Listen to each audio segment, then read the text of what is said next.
There is no other adversary with the capability, capacity, means, and intent to displace the United States. That's why it's the top priority. So we got to make some tough choices, and I've articulated the resources I think I need to do that. You would say that this is an all-hands-on-deck call moment for folks across the enterprise, both in the Pentagon, in the service branches, and in the industry. That's exactly what I would say. And by the way, with a sense of urgency and in ways that can get past our slow and antiquated processes. In his final appearance before the House Armed Services Committee, Admiral John Aquilino discussed the growing security challenges in the Indo-Pacific region. And the biggest takeaway from the more than 2-hour session is that speed is of the essence, not least because China is expanding its military on a scale, quote, not seen since World War II. Despite an economy that has taken a 30% hit at a best estimate, right? They've prioritized the delivery of military capability capacity. Hadn't slowed down, increased the budget by 7.2%. Oh, by the way, that's what they advertise. Their budget process is not very transparent. My assessment is it's larger than that. That's why I say the trend is in a wrong direction. And to be clear, we're not talking just about the fleet for them. We're talking commercial shipbuilding as well in terms of their capacity and output. I'm talking about all capabilities in their joint force. So shipbuilding, airplanes, missile systems, satellites, across the board. China's 7.2% increase isn't a one-off. It's a decade-long effort to establish a military superiority. It is the world's largest Navy right now. It is soon to be the world's largest Air Force as they continue to produce. So across all joint force capabilities, I don't support a reduction of capacity in the theater so that we can continue to deliver the deterrent effects we need. President Biden's proposed fiscal 25 budget is a staggering $7.3 trillion. So you'd assume, given all the rising threats, that US defense would get a healthy slice of that pie. Wrong. It only gets a 1% increase on last year. With inflation, it's actually a reduction because inflation is sitting around 3–4%. So the total cost of where we're short is about $11 billion. Yes, sir.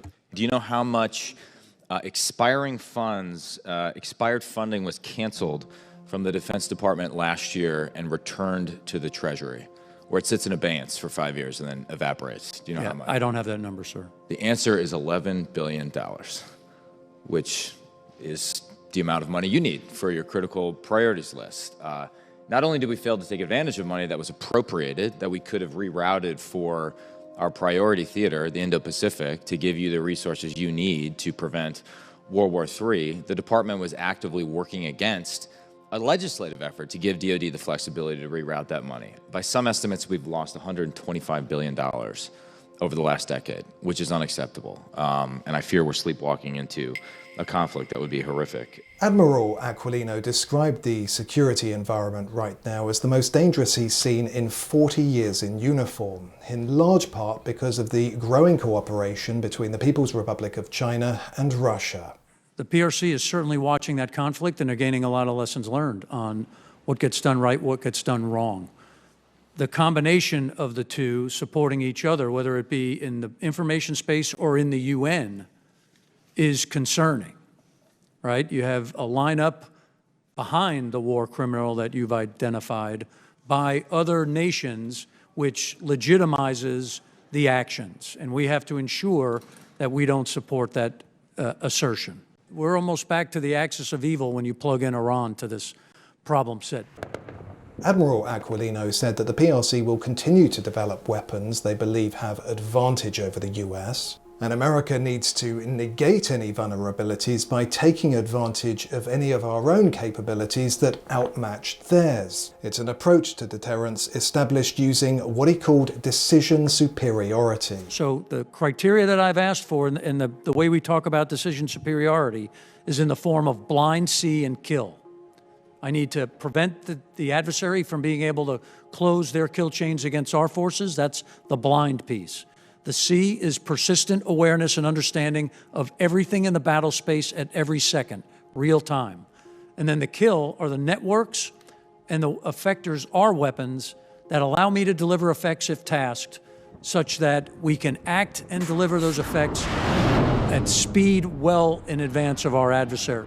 As for Admiral Aquilino's list of priorities, They focus around, number one, defense of the homeland, which is the Guam defense system. That is certainly the top priority. And then below there, we get at the blind sea kill aspect of this, which includes our Joint Fires Network, our Indo-PACOM mission network, which allows us to communicate with all of our allies and partners. Right now, I have 16 networks to do that. I would prefer to have one. many times Admiral Aquilino has said conflict is not imminent nor inevitable. And he believes China's approach to Taiwan is one of capitulation. My view is that China would absolutely like to assimilate Taiwan without a war. And that is evident by their increasingly aggressive, coercive campaign against Taiwan, increasingly deploying ships in the vicinity, crossing the center line with their air assets. They're taking all actions to attempt to get the Taiwans to capitulate. Now, I don't see that happening. To back that up, their intent is to build military capability capacity should they need to take action. Many members of the committee highlighted the importance of strengthening partnerships and alliances in the region, as well as the need to better arm allies with agreements like AUKUS, the trilateral security partnership between the US, UK and Australia. It's somewhere between 6 and 12 countries in which China claims territory that is now the sovereign territory of other nations. It is not just Taiwan.